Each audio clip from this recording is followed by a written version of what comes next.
हयात इंसानी में दुख सिख आते ही रहते हैं। जिंदगी इसी से इबारत है। हमारे जीवन में भी एक वक्त ऐसा आया जब भाई तालीम छोड़कर मुलाजमत करने के बारे में सोचने लगे। वालिद साहब बोले थे, सेहत दिन ब दिन गिरती जा रही थी। वो अचानक बीमार पड़ गए। दुकानदारी से जो कलील आमदनी होती थी, इसी से गुजारा चल रहा था। बीमारी की वजह से अब्बा अब सारा दिन दुकान पर ना बैठ सकते थे। जिस रोज अफाका होता, दुकान खोल लेते, 2-4 घंटे बैठते, शाम से कुछ पहले बंद करके बिस्तर पर रहते हुए बिस्तर से ही लग गए। उधर दुकानदारी तो मुस्तकिल वक्त देने से ही होती है, वरना ग्राहक किसी और दुकान का रुख कर जाते हैं और गाहकी का रिश्ता टूट फूट जाता है। अब्बा को कारोबार के बंद करने का बहुत दुख था। उन्होंने किराना की व्यापारी में बहुत मेहनत की थी। जब घर की गाड़ी धचके खाने लगी, 3 की बजाय चूल्हा भी 2 वक्त जलता, फिर भी अब्बा ने कलीम को समझाया कि जो तो ये वक्त के जाए, मगर तुम तालीम न छोड़ो, हम तंगी तुर्शी सह लेंगे। इंसान एक वक्त की रोटी खाकर भी जिंदा रह जाता है, लेकिन गरीब आदमी के लिए बीमारी के अखराजात बर्दाश्त करना बहुत मुश्किल होता है। मजबूरी ये कि इंसान अपने प्यारे को आंखों के सामने मरते भी नहीं देख सकता। तभी भाई ने बड़ी तगोदो के बाद ऐसी नौकरी तलाश कर ली कि सुबह कॉलेज और रात को मुलाजमत करते तो फिर से घर का गुजारा चलने लगा। मेहनत से मेरे भाई की सेहत पर असर पड़ने लगा। जो बाप का इकलौता बेटा हो और कभी जिंदगी में कब्ल अजीम मशक्कत की चुकी कहते न फेरा हो, इसके लिए दुगनी मेहनत एक मुश्किल कम से कम न थी। कलीम जल्द हालात से घबरा गया। कहता, अपा जी करता है कहीं निकल जाऊं, जिंदगी एक खटारा मशीन लगने लगी है। मैं कलीम को तसल्ली देती, भाई हिम्मत ना हारो, तालीम के ये चंद साल गुजर जाएंगे, इसके बाद तुम्हारी मंजिल आसान हो जाएगी। तुम ऐसा करो, कभी कभी छुट्टी के दिन दोस्तों के साथ सैर व तफरी को चले जाया करो। सैर व तफरी पैसे के बगैर नहीं होती। दोस्त 4 रुपए खर्च करेंगे तो 2 रुपए मुझको भी उन पर खर्च करना पड़ेंगे। हाँ, कहते तो तुम ठीक हो। ऐसा करो कि खाला सफिया के पास चले जाया करो। मेरी एक ही खाला थी जो खासी अमीर थी। अम्मी भी कभी वहां चली जाती तो मैं भी साथ हो लेती। वो अलिफा भगत करते, कुछ दुख सिख उनके साथ बांट लेने से जी शादाब हो जाता। कलीम भाई को उनके घर जाना भी गरा होता कि वहां जाकर उनके बड़बोले बच्चों के दरमियान उनको एहसास महरूमी सताने लगता था। बार बार मेरे कहने से एक दिन वो खाला के यहाँ जाने को तैयार हो गए। मैंने कहा कि मुझे भी साथ ले चलूं, मैं फायजा से मिल लूंगी। इतवार के रोज हम बहन भाई खाला सफिया के घर चले गए। खाला ने इज्जत से बिठाया। खातिर मुदारात की हमने घर के तने हुए माहौल से निकलकर खुद को खुशगवार माहौल में पाया। इतने में स्कूल से खाला की छोटी बेटी लुबना आ गई। लुबना अपनी माँ की लाडली थी। इस वक्त वो अपने स्कूल के फंक्शन से आई थी। खूबसूरत लिबास में मलबूस, बनी ठनी हुई, मुझको सफिया के साथ बातों में मशगूल पाकर उसने कलीम भाई की तरफ रुख कर लिया। बोली, कलीम भाई, आप हमारे घर बहुत दिनों बाद आए हो, खैर तो है? हाँ, खैर है, खुदा का शुक्र है। खाला से मिलने चला आया। बोली।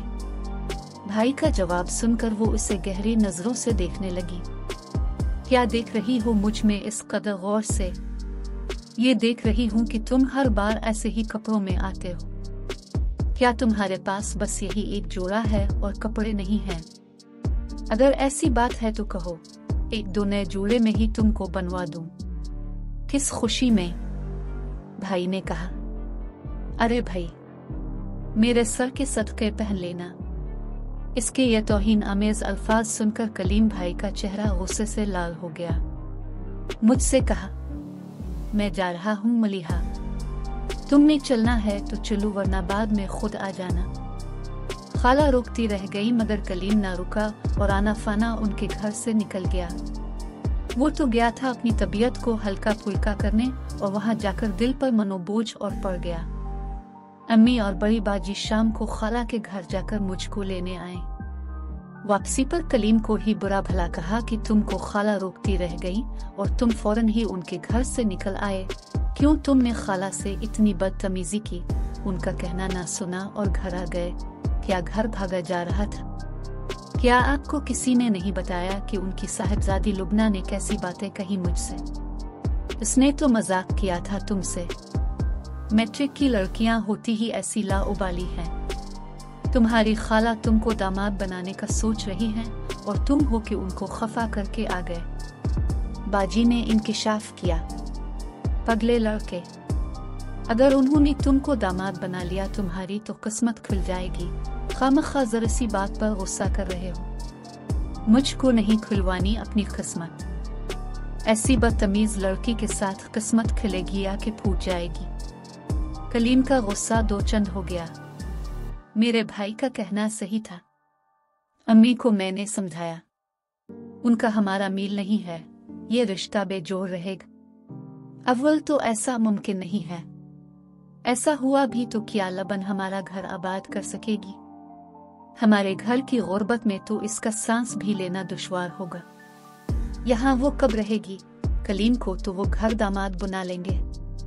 बाजी, कैसी बातें करती हो? भैया क्यों होने लगे घर दामाद? क्या आप उनका मिजाज जानती नहीं? और क्यों बने वो उनके घर दामाद जबकि ये हमारा इकलौता भाई है?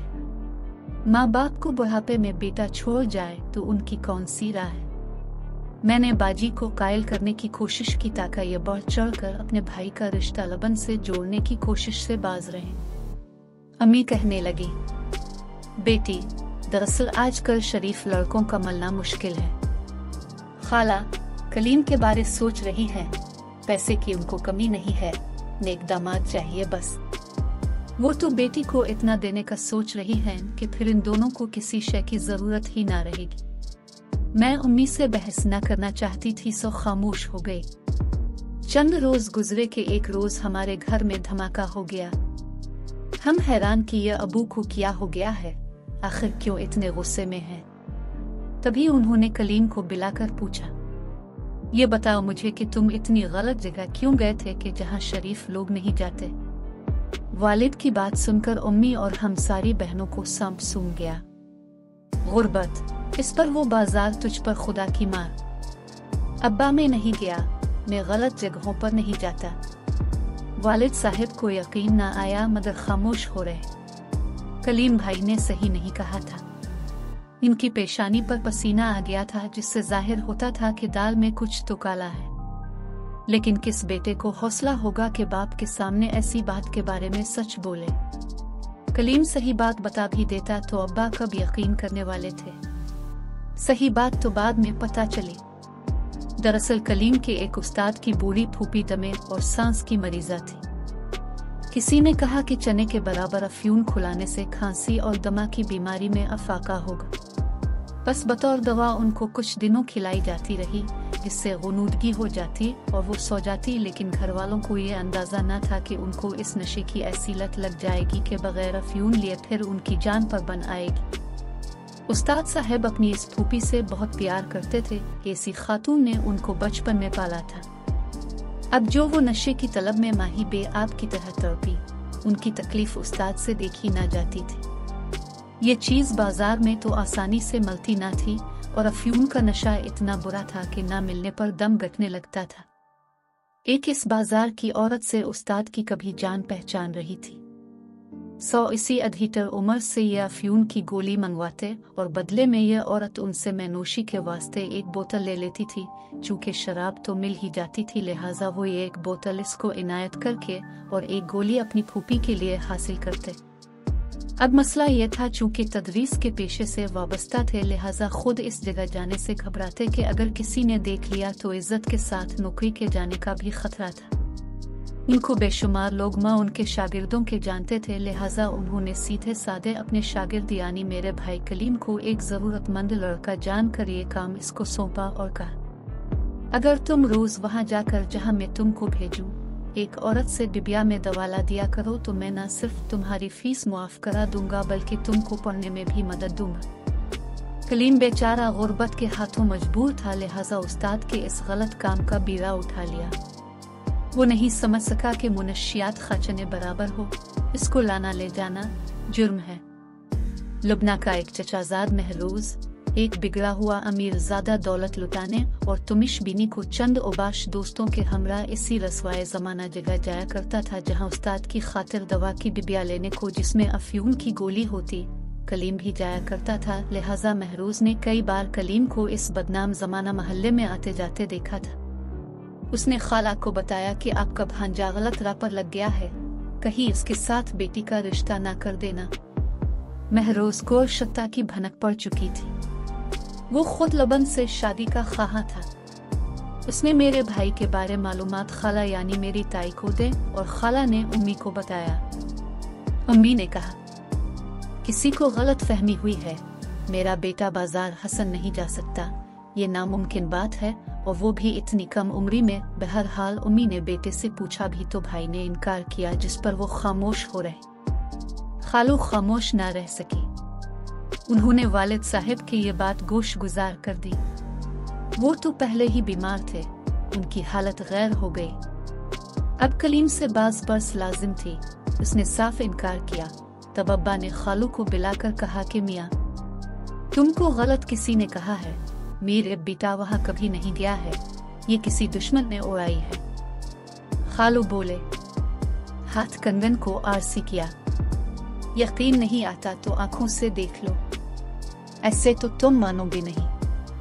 वो अब्बा को अपनी कार में अपने साथ ले गए और वहाँ उन्होंने अपनी आंखों से बेटे को इस औरत के घर से निकलते देखा जो अपनी नाम निहाद बेटियों का हसन बेचती थी। वालिद से बर्दाश्त न हो सका और कलीम को वहीं धर लिया। इस वक्त कलीम के पास सफाई पेश करने का कोई मौका न था। कार में बिठाकर कलीम को घर तो ले आए, आते ही इस पर जूतों की बारिश कर दी। वो बेटे की कोई बात सुना ही ना चाहते थे। आंखों देखी काफी थी। अबुआ चला ना सकते थे, फिर भी चला रहे थे और उम्मी रोते हुए कह रही थी, पेट भर रोटी नहीं, ऊपर से साहिबजादे के ये लक्षण। अम्मी अब्बा ने भैया से तर्क कलाम किया और हर ताल्लुक भी खत्म कर लिया। उनके इस रोई से कलीम का दम घटने लगा। जो नहीं वो घर में कदम रखता, इसको देखकर सभी की सूरतों पर मातम सी सोगवारी फैल जाती। इसने सारी बात अपने उस्ताद को बता दी। उस्ताद भी इंसान होते हैं, लेकिन उनकी जरा सी खता उनकी शख्सियत पर दाग लगा देती है। इनको भी अपने शागिर्द पर आई उफ्ताद के बारे सुनकर बहुत दुख हुआ।